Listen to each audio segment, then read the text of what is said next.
I don't know what most white people in this country feel. I can only include what they feel from the state of their institutions. Now, this is the evidence. You want me to make an act of faith, risking myself, my wife, my woman, my sister, my children, on some idealism which you assure me exists in America, which I have never seen. Welcome back to Black History for White People, a podcast where we educate, resource, and challenge white people about Black history. I'm Brad, and on today's show are my co-hosts, Katina and Garen. Today's topic is Martin Luther King Jr. This is part 2 of the series, so make sure that if you haven't listened to part 1 yet, that you do so. It'll be really helpful in the start of this conversation, moving along into this one you're about to hear. We first go over the rhetoric that people in MLK's day and even today use to discredit him, what he actually fought for, the FBI's involvement in his story, and why his legacy matters. We hope you enjoy the discussion.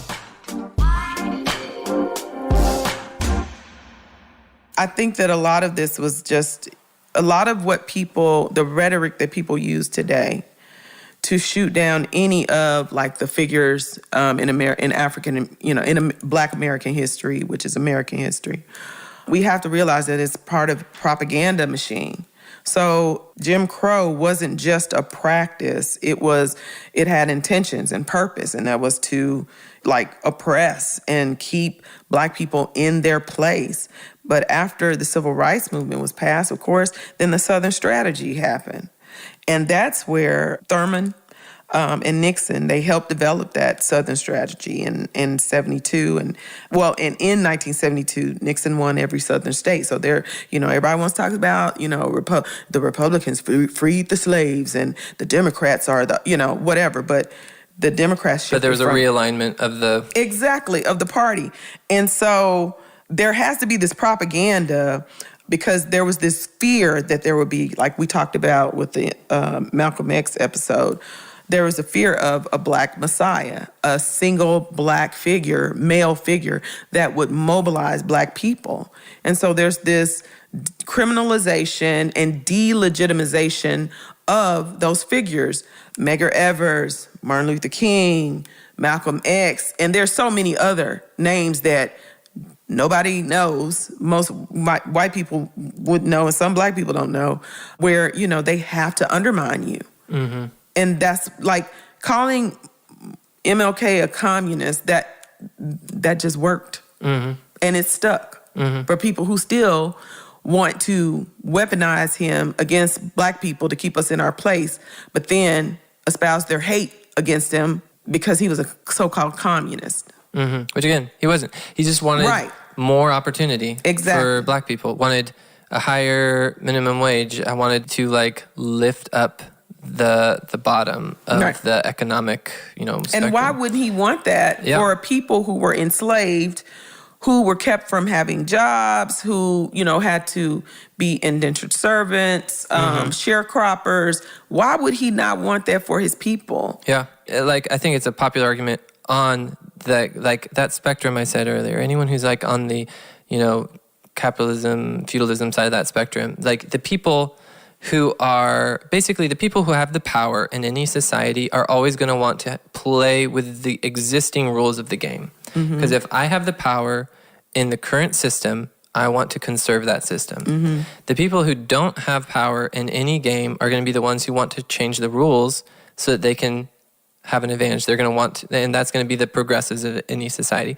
So in any society, not just American politics, but look around the world, it's always going to be the conservatives wanting to keep the current system, the progressives that want to change the rules to make it more fair or to make it more equal. And so, and I think that you can have problematic extremes in both sides, but there's that tension in every society.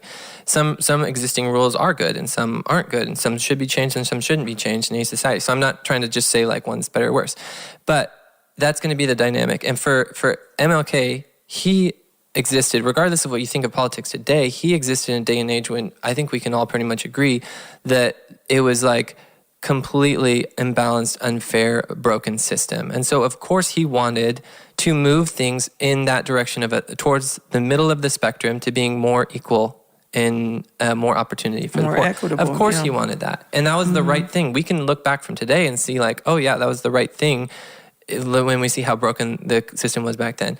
But then, of course, people on the right side of that spectrum called him a communist, because that's what's at the far extreme of that direction of the Absolutely. spectrum. And so if you call him that, that's like an effective way to just say like, what he's saying is scary and invalid. When in reality, it's like, if we actually pause to think about this, moving to the middle of the spectrum isn't scary. First of all, that's where most developed countries are, is more towards the middle than America is right now. Right. And Leveraging privilege isn't scary. Yeah. And For the underprivileged. And of course, the one side's going to call the other side fascist, and the other side's going to call the other side communist, or, like, we're going to, like, people at the extremes are always going to use big words to try to scare people into coming to their view. But for our listeners, I just challenge you guys to just, like, stop being scared of the terms and just think about, what kind of world do I want to live in? Do I want to live in a world where power is distributed, where, like, 1% of people have 99% of the power? Or do I think it would be a better world to live in if power were more evenly distributed? I don't think power can or should be completely evenly distributed, because again, that breaks down, that it has to be enforced by someone, which requires power. So that's impossible. But how unbalanced should it be? And I think most reasonable people can say, like, no, I think it should be, like, fairly balanced. Yeah. And right now, in MLK's day, it was completely imbalanced. And even still today, Right. it's very, very imbalanced. And economic inequality in America has grown drastically. Even in the last 20 years, I think it's like multiplied fourfold, which means the percentage of wealth held by the richest people is 4 times higher now than it was like 20 years ago. Right. And it's like, do we want to keep moving in that direction?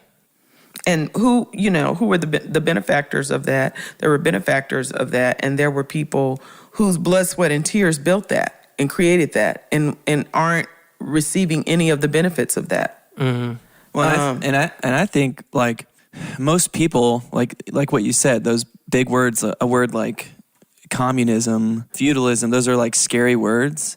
And the news is not only banking that those words are scary to you, but they're banking on you not knowing, like, Right. what those words actually mean, or like the spectrum, what you talked about. They're banking on you thinking one is right and one is wrong, which they're essentially lowering the bar, like thinking that you're not going to do any research. They're assuming that you're not going to be smart about the things that they're talking about. I mean, so if you're wherever you're getting your news, if they're constantly throwing out communism, communist, Marxist, or they're just constantly throwing out feudalism, capital, like, you at some point should, just for your own good, learn the spectrum and not just believe everything that comes out of some news organization that's throwing out these extreme terms. If I ever hear an extreme term from anybody, I'm almost like, oh, this is it's almost like back up, pause. Why are they using that extreme word? And odds are they're just probably thinking that the listener isn't going to be smart enough or want to do the work to learn. And so you're just turned into sheep. And then the news, the people with power understand that. So the people with power want to keep their power. So they're going to say extreme things so that you don't do anything. So you don't have to learn. You don't have to actually, like, want justice, or, there doesn't need to be the inequality. I don't need to fix that because they're bad people. It's this weird balance of, like, if you fall into that, you're just falling into the trap that they think that you're dumb. Yeah. And that you're not going to do anything about it. That's what happens with most people on both sides of the spectrum. Just a thought is like, well, how is this a moral imperative? Or how, like, what does this really matter? Is this something Christians should care about? Is this something that people who just, like, consider themselves to just generally be moral should care about? I think clearly, yes. I think economic justice is important, and it leads to all other kinds of justice.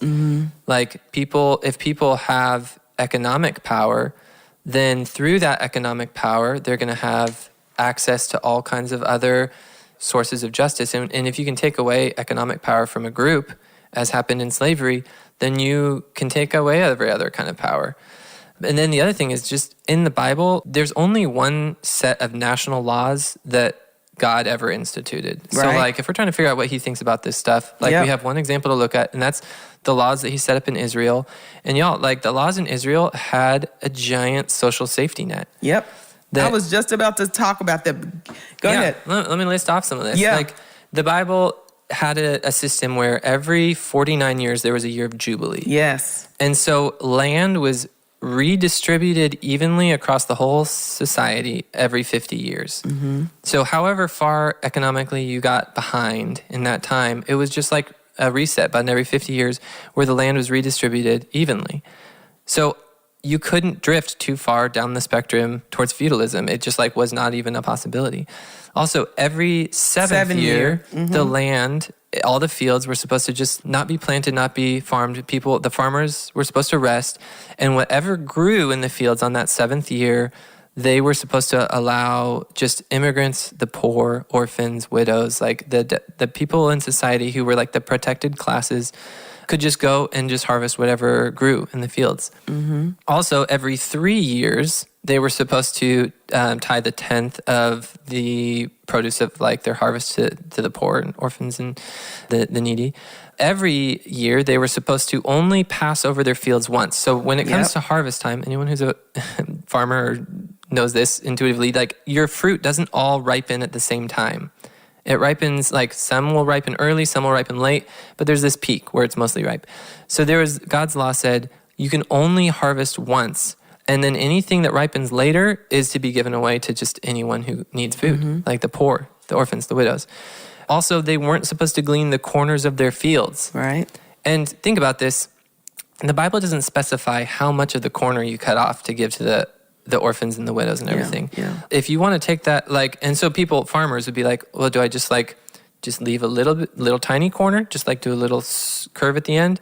Or do I do like a big old corner? And if you want to take the law to the extreme, the only way you can know for sure that you're like following it is basically you harvest the circle in the middle and you leave these big old corners. And not that people did that, but it's like God's, like the amount of generosity that God is calling for there is a little bit ambiguous.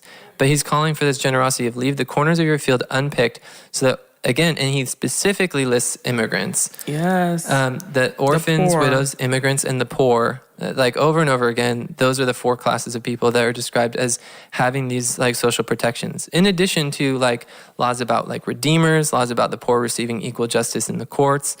Well, and I want to talk about because basically the overarching theme that we see in the Bible is a leveraging of privilege for the underserved.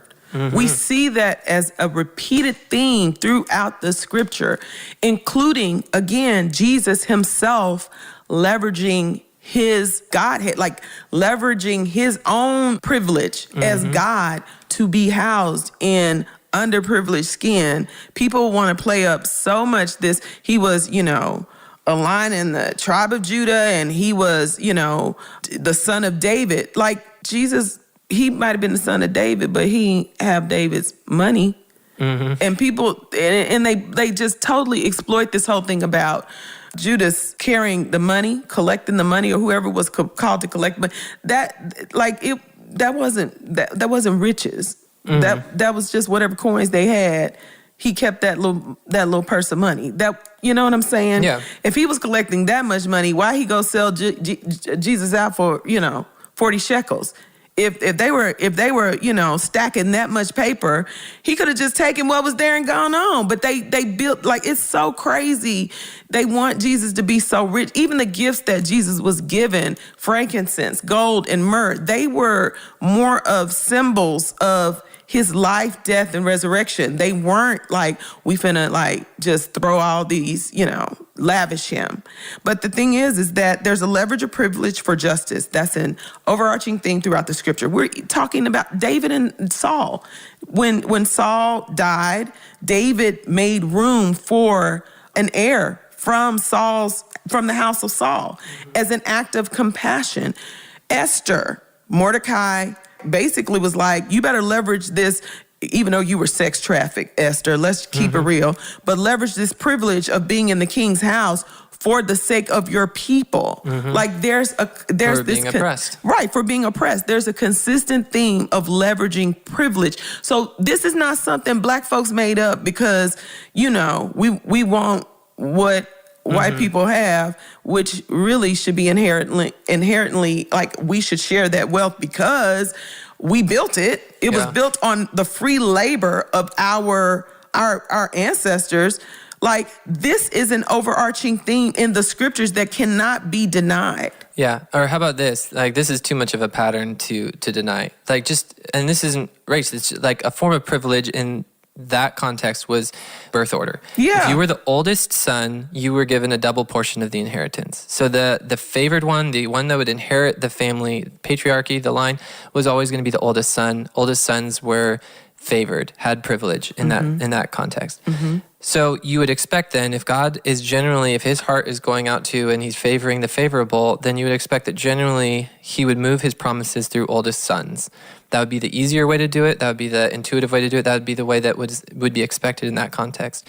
And yet, as you follow the Bible storyline through the Old Testament, it's too much of a pattern to even deny. Like, God always, with like, maybe there's an exception somewhere, I can't think of it, uses younger sons, like he or women who were even more disfavored.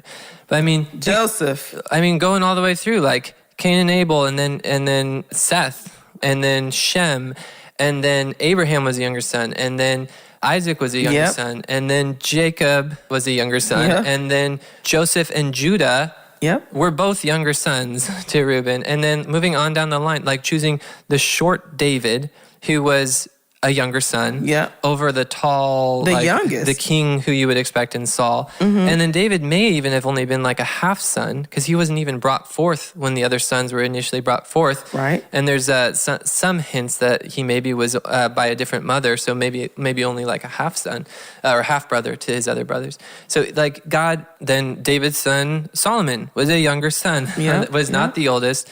And you can just go on down the line all the way through. God's like constantly choosing. And even in Jesus' genealogy, highlighting these 4 women, I think at least 3 of whom were immigrants. Yeah, and one was a prostitute. Yeah, who God is deliberately choosing. You cannot deny that God is deliberately choosing the disfavored ones. And one was from a heritage of like a people of incest. Like, Ruth.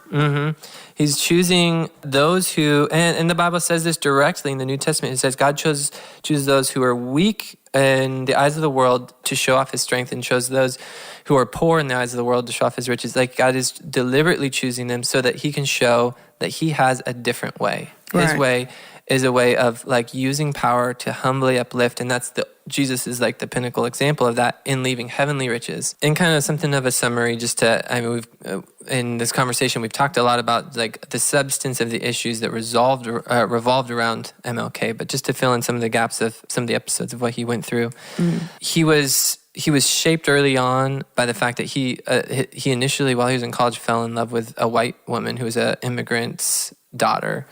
And he was basically told, it's going to sink your career in both the white and black worlds if you marry a white woman. Like, you're not going to have an opportunity to be a problem for pastoral ministry. You will not be listened to by the white world. And that injustice of like, why should this matter? Like, I'm in love with this human. Like, why is this like not an option because of like the world, the system, and the racism around me? And that had just a profound impact on him, as I'm sure like there's so many stories, I'm sure, of people in that era who fell in love and had to walk away from people they cared about because of the color of skin. And what interracial marriages meant back then. But then later on, after that, he met and married Coretta Scott King, and they got married in 1953 at her parents' home in Alabama. Pretty early on, MLK got the pastorship at the church that he pastored and was appointed through that kind of in a fairly just kind of providential thing that he happened to be appointed to lead the Montgomery bus boycott. I think it's one of those things where God just kind of put his thumb on the scales of history, and because there was just this meeting where it just kind of like organically arose that he would be put in charge, and so much of history has been shaped by that like small incident. So he's put in charge of the Montgomery bus boycott, and we could do a whole episode on the Montgomery bus boycott. It was just a really powerful moment where, Rosa Parks, everyone has probably heard her name, that she wouldn't get up from the bus, but then through that, the city of Montgomery basically unanimous boycott of the whole Black community of the bus system in this incredible solidarity where for more than a year, the Black people stopped using the public bus system because they weren't allowed to sit in an integrated way on the buses.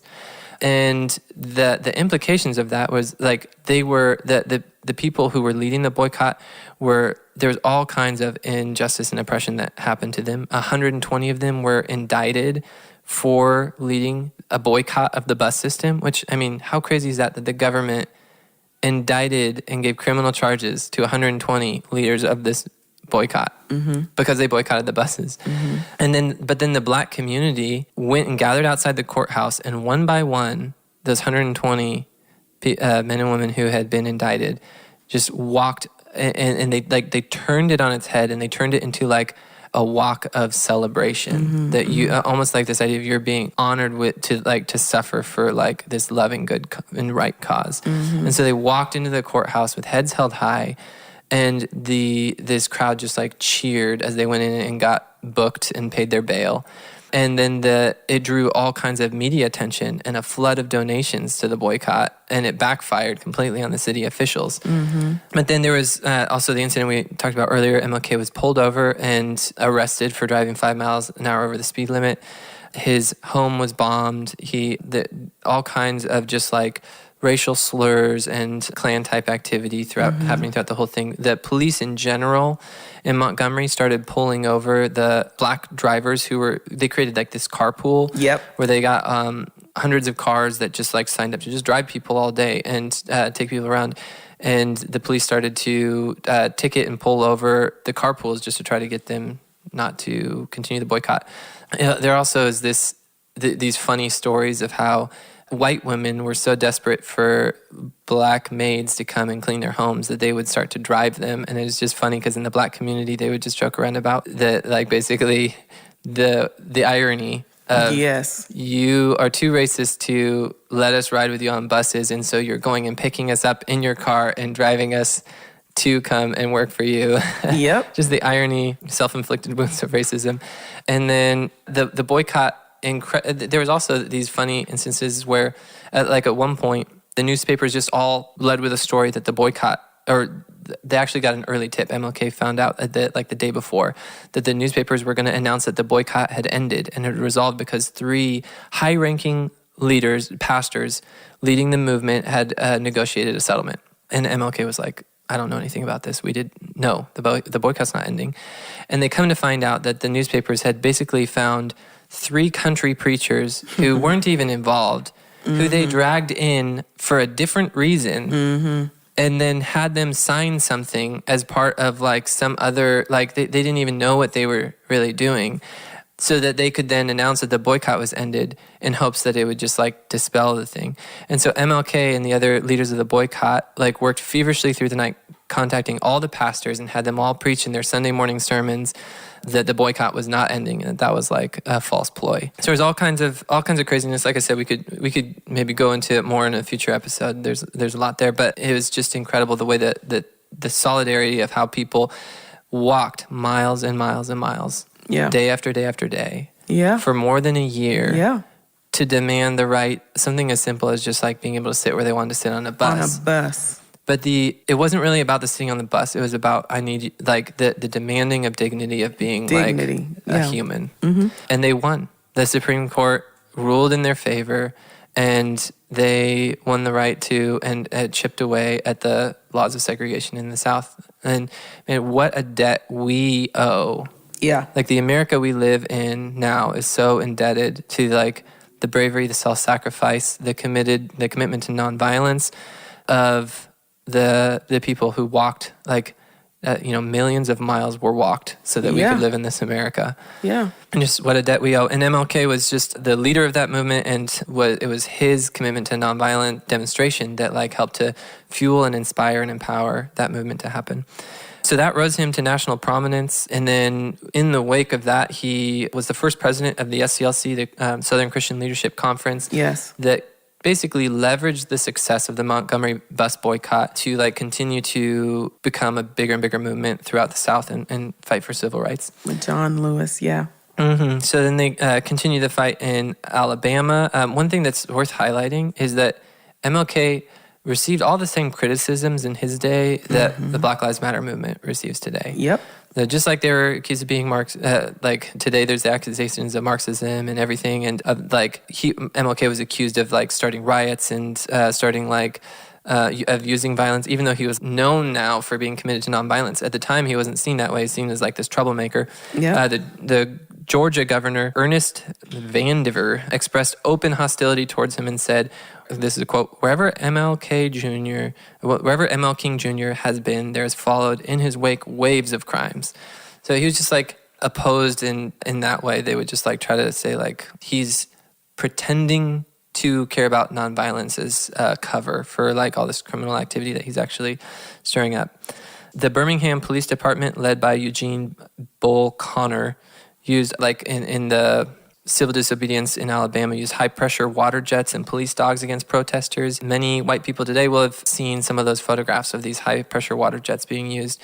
And they're even against Black children that were brought in to like participate in those protests. And then the footage of that went out throughout America and throughout the world. And a broader context of what was happening back then is there's this whole fight against communism, and communist countries are using the footage of American injustice, of these fire hoses spraying these kids, to shame America and to show like these countries that are trying to decide, do we want to go capitalism or communism?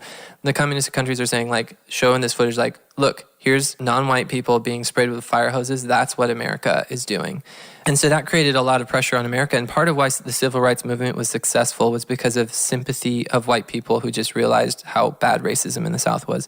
But part of the success was also because America had to clean up its act so that communism wouldn't have this like propaganda campaign to keep running. And so then all of this kind of like continued and culminated in the March on Washington, where MLK made his famous I Have a Dream speech that he's probably most known for.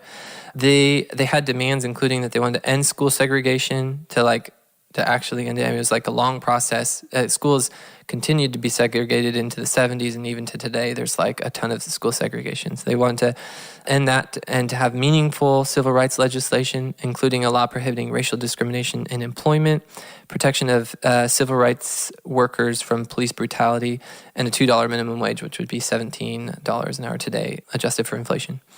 And they also wanted self-government for Washington, D.C., because Washington, D.C. has, I think the highest percent per capita Black population in America.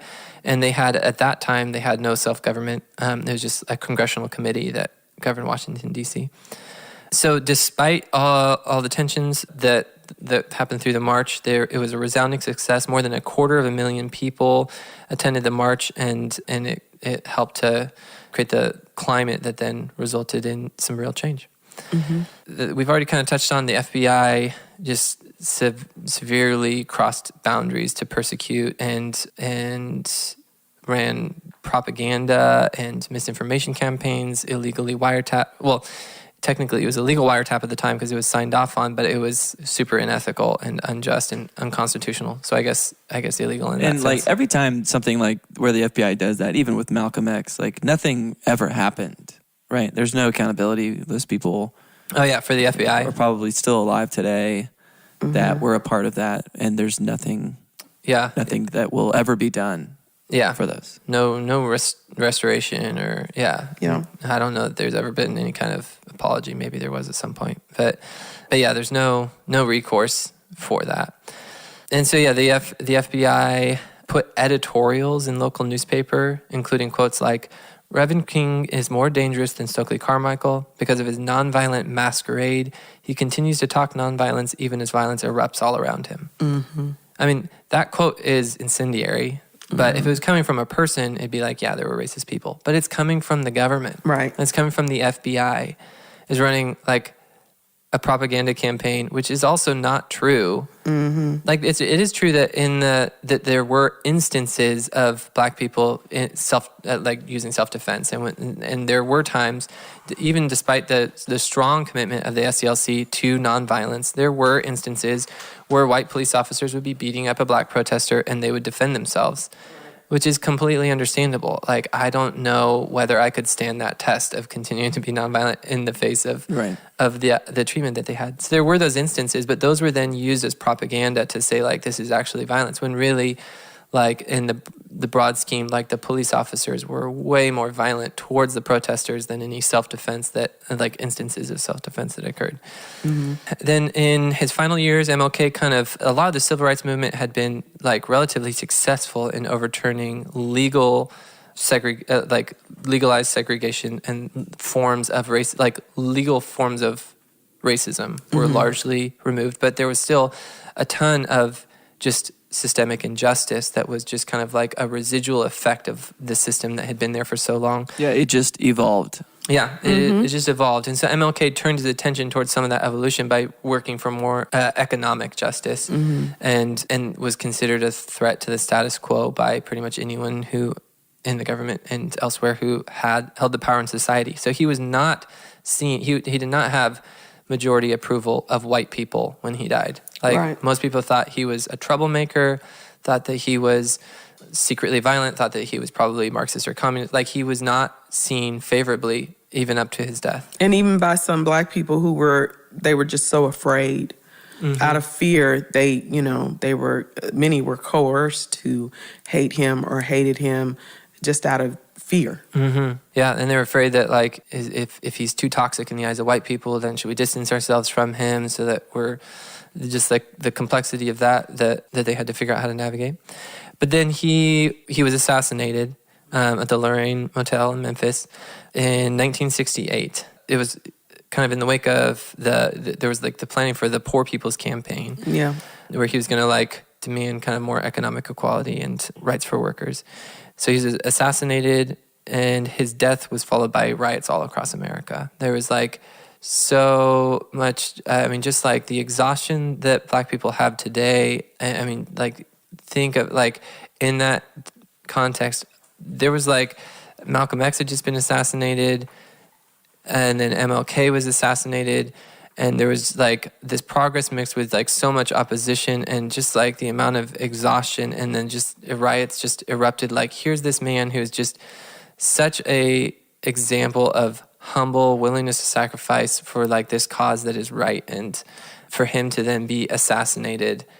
Well, and he even said, Martin Luther King said that rioting basically it's like the language of is the the unheard. language of the unheard. And what's interesting is that his assassination added to the spark of the Black Power movement. So this is an interesting fact that Samuel Jackson was one of the pallbearers of Martin Luther King. He also attended Morehouse College, but he was angered by, like so many were, by Martin Luther King's death, that's when, again, like just different forms of like the Black Power movement or empowerment movements just across the country after the rioting. And so Samuel Jackson actually participated with a group because the King family, they were like Martin Luther King father. He was on the board of trustees with Morehouse. And Morehouse is an African-American, historically Black college.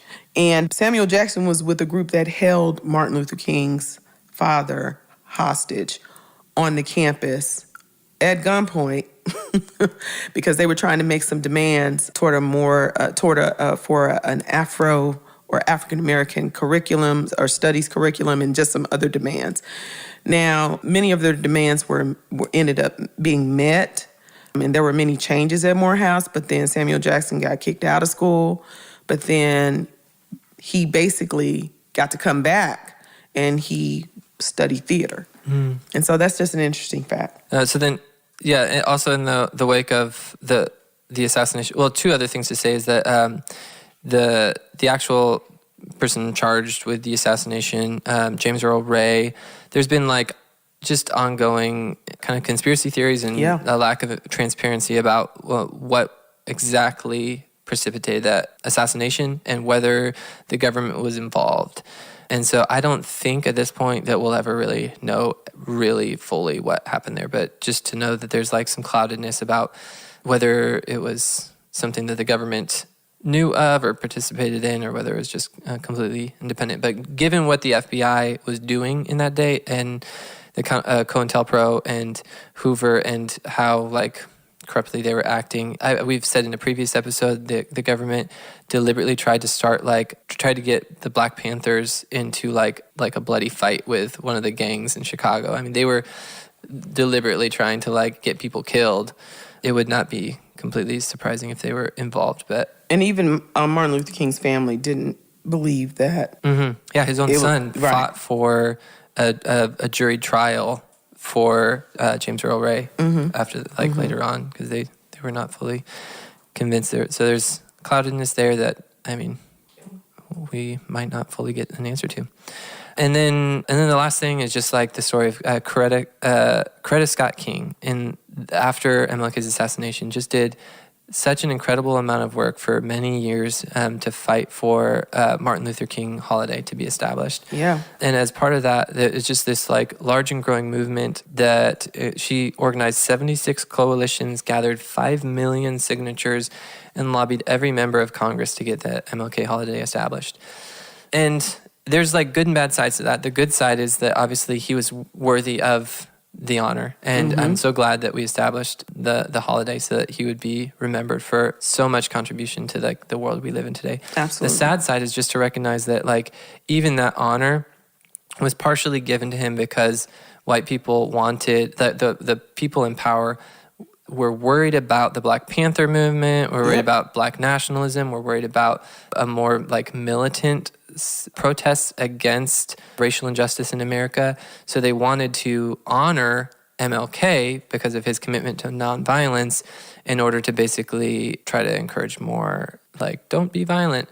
So even there was like, even the fact that we have an MLK holiday, I think probably is only the case because of that. But still, I mean, we'll take the wins we can get. I have a story that kind of, I think is really, really wraps this up. I don't know if you have more, but I really want to tell this quick story. I had a cousin who passed away in 2017. And I had to quickly, she's much younger than I am, more my sister's age, and she passed away suddenly. I flew in to Memphis. On the flight, I met this man by the name of Gary Bird. And he was an older white man, and we ended up sitting beside each other. And he was so talkative, and I was like, Lord, I just want to get to this funeral. I don't want to talk. I don't know what's finna come out this man's mouth. I'm not in the mood. But he engaged me in conversation, and he asked me, and this was really making me mad, because he was like, what do you think about the Confederate statues? And I could have literally like slid out of my seat. And I was like, I don't want to deal with this. And I said, well, what do you think about it? He said, well, it's not important he became very humble. He was like, actually, it's not important what I think about it. Because I could think all these things, but it's important what you think about it. And so I was like, all right, white man, okay, we gonna talk, So we start talking, and he tells me that his dad, he grew up in Memphis. And when he was 14 years old, in the 60s, like a teenager, he had this paper route where he made a little change. And he said there were these Black men that would come, they were sanitation workers, and they would collect their trash. And he would be so excited every time that he saw them. And so he set this thing up with his dad where he could go and he would serve them food. So they would make a stop in front of his house, and he would serve them, which I think is another huge deal, especially in the 60s, right? So he built a relationship. Like, he saw them as like these guys, these sanitation workers, they were like heroes to him for some reason. And he would engage in conversation with them. And he said that he found out just over this period of time that he had like some paper route. He found out that he made more money as a 14-year-old on a paper route, little part-time or after-school job, than these sanitation workers made. Like, he made 3 or 4 times more money than they made, and they had wives and they had families. And so then I began to share with him, and he was very like, he was a godly man. He was such a godly man. And he ended up, he was like, where are you? I told him I was going to my cousin's funeral, and I was like, I'm gonna have to jump on an Uber. He was like, well, I'm taking you I was like, now listen, you're not finna kill me on the side of the road. I'm not falling for this okie doke. Like, you know, I'm just like, nope. He was like, I'm absolutely taking you to the funeral. He's like, you need to get there on time. He was like, here, take my picture. And he texted me his driver's license. I'm looking at the driver's license, making sure it's him. I texted it, and I would never do this, but I texted it to my family in a thread because it was a moment by moment, like, I'm here, I'm getting on that plane, because everything was I was late to the funeral, a little late. But I was like, there's this man, his name's Gary Bird, here's his driver's license. Come to find out, he lived behind my uncle, my great uncle, in the country where my mother grew up. He lived in the community that because it became more gentrified and more white people start to move out there, but it was predominantly black, country, rural area. He lived like he's my uncle's neighbor, come to find out.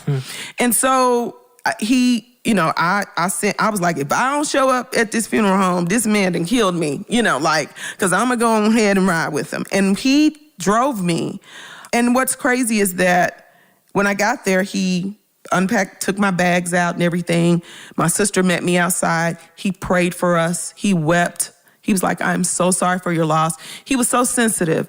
But my mother's stepfather, my grandfather, and my father's grandfather, his mother's father, they were sanitation workers at the time that Martin Luther King went to Memphis, because I'm originally from Memphis. He went to Memphis to basically raise awareness and advocate and support the strikes, the I Am a Man strikes, the strike of the sanitation workers in Memphis, they were poorly paid African-American men. And that's where Martin Luther King was killed. When he went to Memphis for that specific purpose. And that's where he was killed. That's where he was slain, fighting alongside, if I imagine, because my mother did tell me that they both, served, they did participate in these protests in their way, like whatever way, whatever capacity he died like in fighting alongside my grandfather and my great grandfather, for them to be given dignity and honor and a fair wage to care for their families. Yeah, wow. And to be paid as much as a part-time paper route.